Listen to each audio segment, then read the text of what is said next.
The next, part C, is different because we were told in part A that he pushed along the slope. So he was just underneath it, pushing upwards to keep it from slowing down. But maybe he's much taller than the piano. Maybe he can't get down low and push exactly at the angle he wants. Whatever the reasons, in the second one, he pushes horizontally. So the direction of this is the force of the man, he's pushing horizontally. Now, we need to consider what portion of his force actually pushes up the hill and what portion of this force pushes against the hill.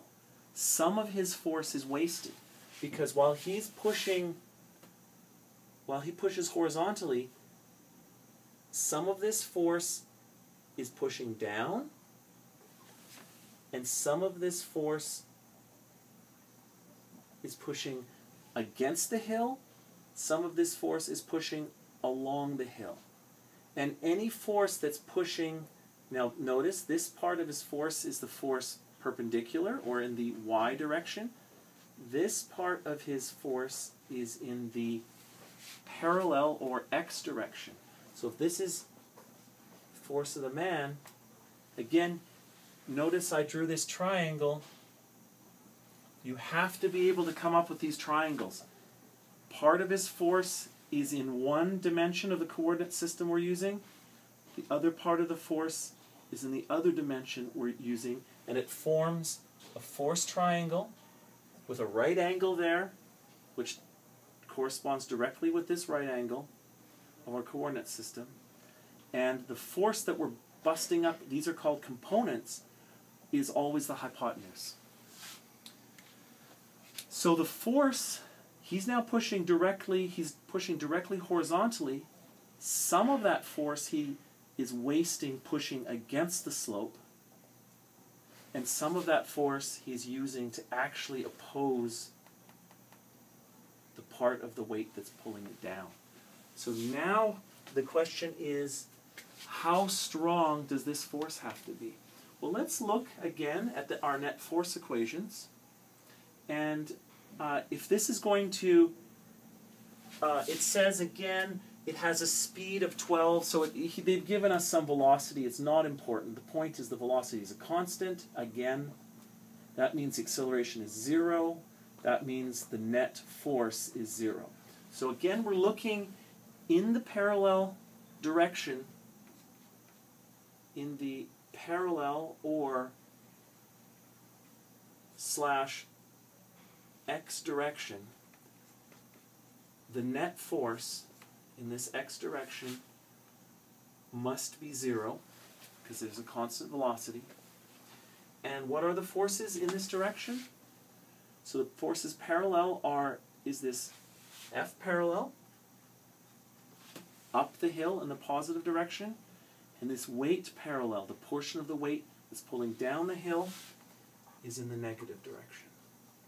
So let's figure out what those are. We've already calculated this weight parallel, but I'm going to restate it because you guys are just learning this stuff and they can't say it enough.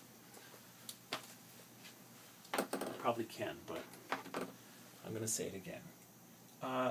For different geometric reasons, these are parallel lines. This is a line. This is called opposite interior. From your geometry, you should recognize that that's also equal to theta. So 0, this F theta is the adjacent, this F parallel is adjacent to the angle. So to find F parallel here, I'm going to use cos theta is equal to adjacent over hypotenuse. The adjacent side here is F parallel. The hypotenuse side is the force of the man.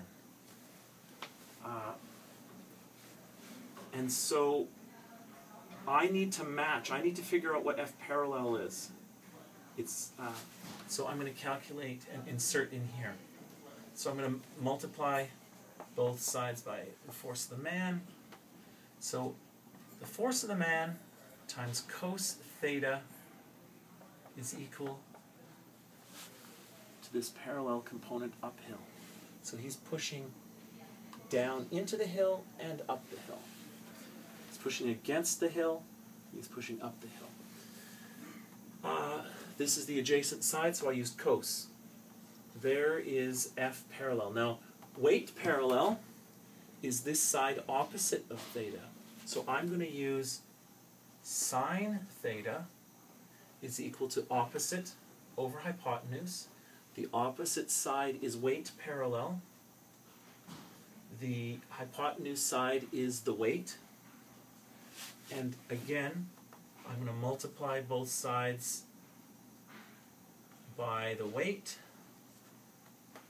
And I'm going to end up with weight sine theta is equal to weight parallel.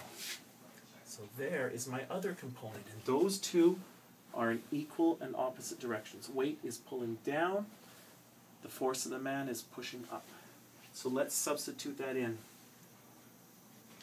Both of those added together are 0. There's no net force because there's no acceleration.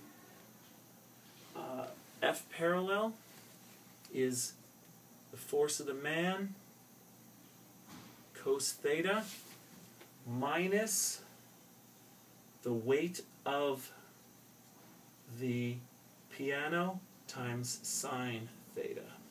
Now Fm is what I want. I want to find the force of the man, so I'm going to add this to both sides. Weight of the piano, sine theta is equal to the force the man puts on the piano times cos theta. I'm going to divide by cos theta. The weight of the piano, sine theta, cos theta is equal to the force that the man puts on it. Sine theta cos theta is equal to sine over cos.